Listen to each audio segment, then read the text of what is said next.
My name is Taylor Brook, and I am presenting on my permaculture project for our home that we're calling the Brookstead in Shepherd, Michigan.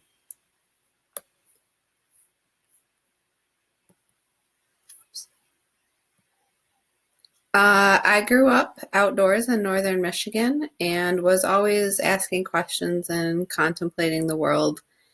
And when I got to college, I majored in environmental health, which brought me a little bit closer to the way of life that I'm currently living and explored the influence that the environment and nature has on our human health.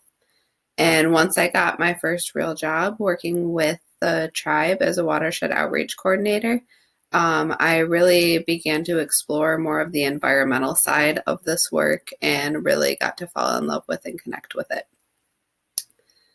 I was also introduced to this philosophy of Ubuntu contributionism as a way of life that was really inspiring for me and helped me to open my eyes to the world in a new way, which is one of the things that I also attribute to helping me understand all of the connectedness in the community and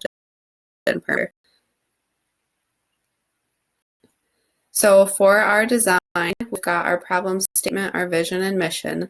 So our problem statement is that we have a conventional landscape that limits yields and where we're not super closely connected to, and we're reliant on a larger commercial system for nourishment. And our vision and what we want to create is a landscape that we are deeply connected with, where the land provides for our needs and we steward the land and its beings in return, where we can set an example for a regenerative landscape that moves us towards happier, truly sustainable future. And our mission is finding the balance of human, environmental, and future generational needs by creating a regenerative, interconnected system that provides for our needs, promotes thriving ecosystems, and moves us towards resiliency in all 9 forms of wealth. And then some of our goals throughout this include to create a thriving ecosystem, build a mostly self-sustaining homestead, create income so we can work from home and from the land, build relationships with our neighbors, and things like that. So I have lots of different maps here that are going to go over the plan and help explain how I developed the plan. So the base map is what we have now. There are a couple big maple trees in the front yard here. This area over here is where the agricultural drain goes through the corner of the front yard. And our home, septic system, or propane tank, and then our septic tank and system, and a rain garden that we installed last year. We have our zones, so we have this divided up where zone 1 is where we're going to spend most of our time. Zone 2, maybe we go a couple times a week, and so forth out to zone 5, that's mostly for the wildlife. We have, I've analyzed the different sectors that are going to influence our property, so things outside of my control like water, climate, sun, shade, invasive species, and have taken those into consideration for my final design. We also have lots of resources on our site already, rich soil, shade and sun, and things that come from our home like compost, love, pet manure. This diagram here lists all of the components that are going to be in our design and shows that they are extremely interconnected, which goes a long ways to developing a very resilient system. So edges and microclimates are areas where the conditions might be just a little bit different from other areas on the site. So some of these areas are shaded. Some of this is the land is a little bit more wet than other areas. And we've got a hill here around our septic tank. So we've got a little bit of shade around this and around the side of the house too. So this is my draft components map, and I still call it a draft map because, you know, with gardening and permaculture, things are always changing, and honestly, it probably will always be a draft map. But we have lots of different components here. This area over here is where my husband's going to do some crops for market gardening. Around the edge, we have this hedgerow that's going to serve for privacy.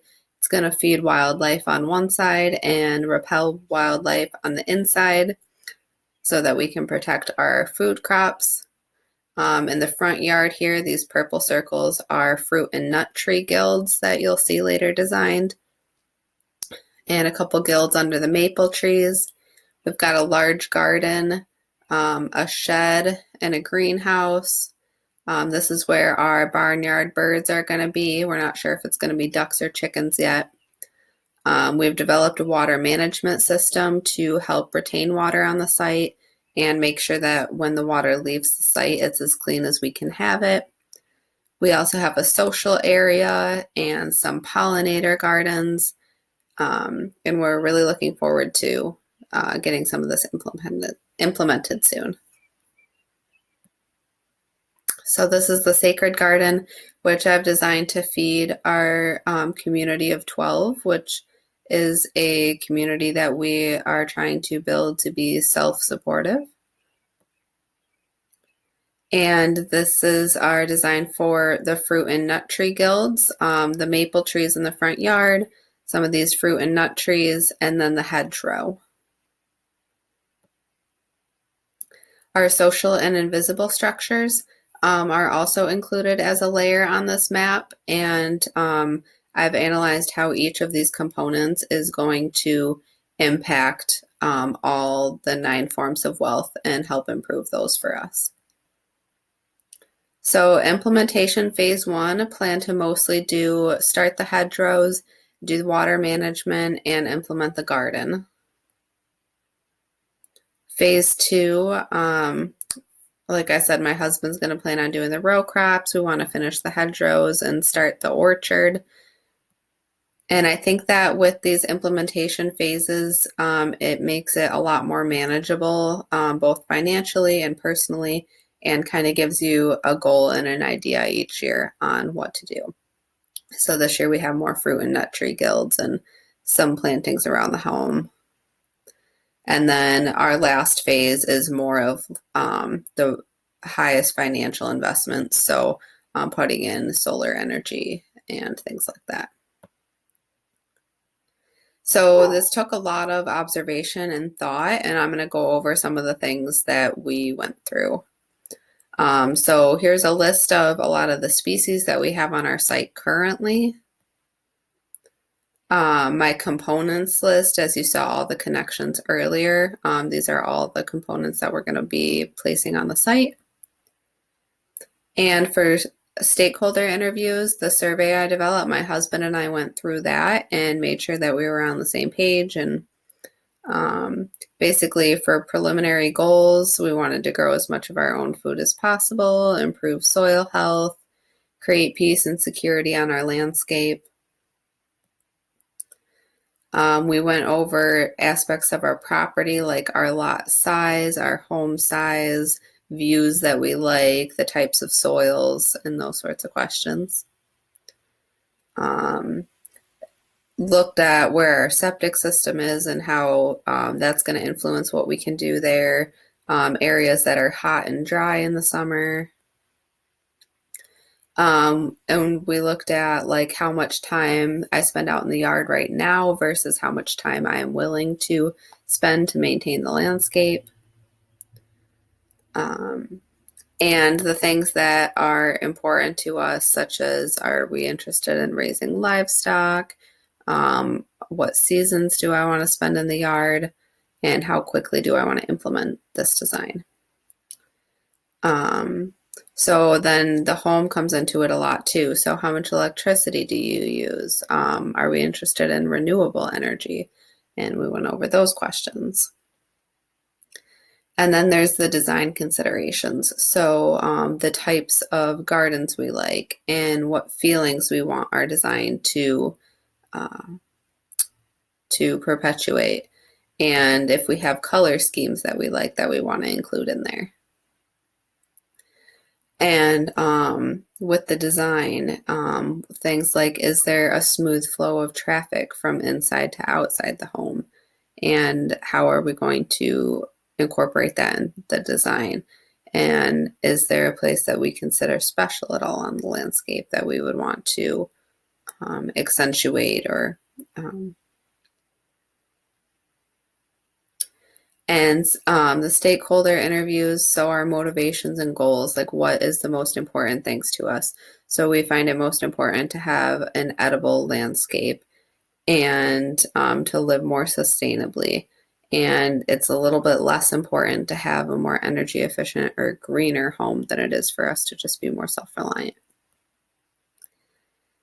And then there are lots of things we observed or that I observed during this, including, the species on our land, the climate, the rainfall we get each year, microclimates, and topography. And those all played into how I designed the site.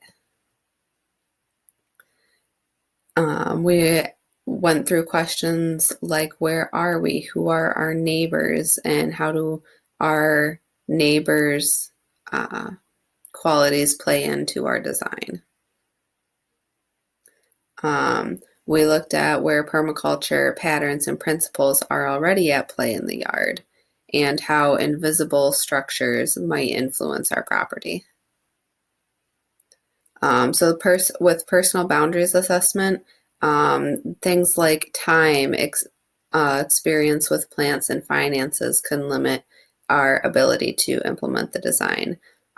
Geographical considerations. I wanted to make sure that the plants we're using grow well in the soil type and with the amount of water we have on the site. So each of the years for implementation, these are going to be the tasks for each of those. So everything, all the tasks that I need to accomplish to be able to do that in year one, including purchasing plants and putting in pollinator gardens and preparing the garden and all of those sorts of things.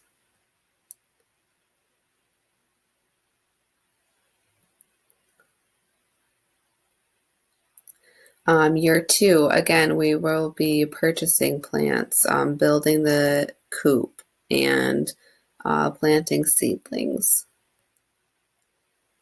Years 3 through 5, we're going to be planting more seedlings, doing the clover lawn, so we'll need to purchase seeds and prepare the soil. And then year 6 is more of the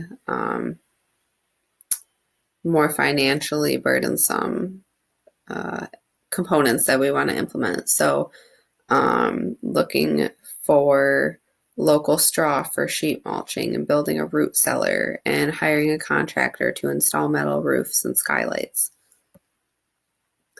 And so the idea is that with this permaculture plan, it is a lot of it is self-maintaining, but there's also going to be a lot of maintenance that my husband and I have to do to be able to continue to reach our goals with the site.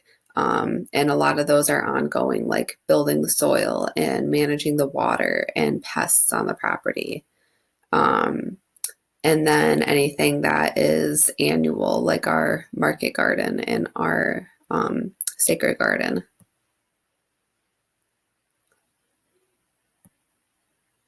And then for the evaluation, I really enjoyed this course, and I think it's very valuable to have an online option for taking this. And it really allowed me to go at my own pace, but it was still engaging. And I think that I was really able to connect with my site on a deeper level. The modules were really helpful with the mix of reading and videos, and the process with checking in with the mentor was also effective. And I got so many invaluable resources. And I would say probably the most important resource from this class was the Facebook forum. And I've gotten a ton of great feedback from mentors and other permaculture practitioners that it has been extremely useful. Overall, I've had a great experience. I've recommended it to so many people already. And thank you, Heather and Lucy.